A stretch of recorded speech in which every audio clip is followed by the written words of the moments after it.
Good morning. I come to you today as a member of Emmanuel's finance team. As financial secretary, it's my responsibility to account for income for our congregation. But I'm also on this year's stewardship team, and today I want to talk to you about your legacy. In the past 2 weeks, I've been bombarded with emails, letters, and Facebook posts offering to help me write my will and to remember nonprofit organizations as beneficiaries.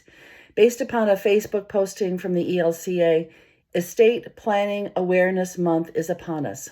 Lutheran World Relief has stated that making a will is one of the most important things you can do for your loved ones and the ultimate act of Christian stewardship. They list the 5 easy steps and a link to use a free will application to help. Today, I'm joining the throngs of other organizations asking that you consider naming fill in the blank, well, that would be Emmanuel, as one of the beneficiaries for your estate. I can say this boldly because I participated in a planned giving Zoom workshop hosted by Garrett Seminary right here in Evanston last week. Why the Methodist workshop and not the Lutheran one? I was talking over what I was going to say with my house guest, who let me know that her husband was hosting the workshop and offered me a seat at the table. Here are 3 takeaways from that meeting that I want to share with you. Number 1, estate plans change often. 2/3 of people revise their wills in the last 5 years of their life. The plans you make today don't need to be your final answer. 2, planned giving comes in all shapes and sizes. Some provide benefit to the donor in the lifetime. Many use non-cash assets. There's no one-size-fits-all. 3, it's not either or. With planning, you can provide for the people you love and the charities you love the most. Here's some conversation points that I found to be interesting. Only 6% of Americans remember a charity in their estate planning. There are 3 choices on what happens to your estate. Leave it to your heirs, a charity, or the IRS. Which of these do you want to choose, and which one will bring you joy?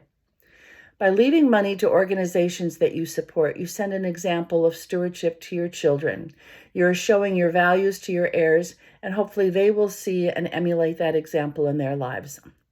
The story of the prodigal son shows us what happens when children don't have the skill set to handle excessive money.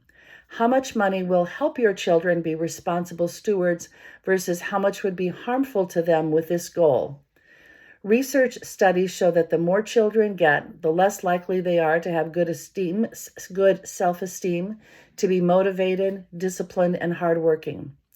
One study showed that 77% of inherited money is completely spent in 3 years. Let's talk about giving to Emmanuel. Emmanuel has received several different kinds of legacy assets. Carol Scott left her condo. June Fagerstrom's assets created the Fagerstrom Fund. The Strums established a fund that sends us money every year. Lots of people have had their estates send a check. You can designate your assets to be used wherever you want them to be used within reason.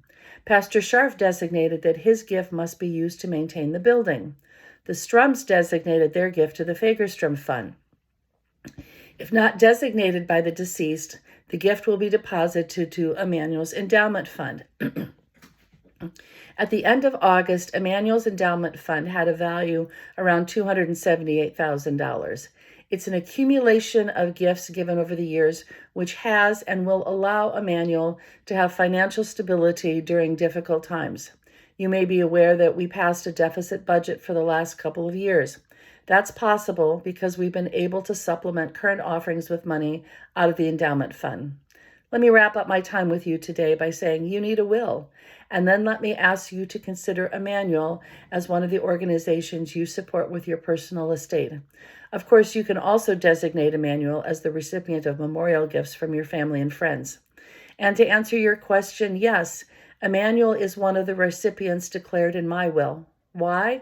I'm following the examples of my parents, grandparents, and so many of our long-gone Emmanuel members who also love this congregation, this space, and were witness to our mission even after their death.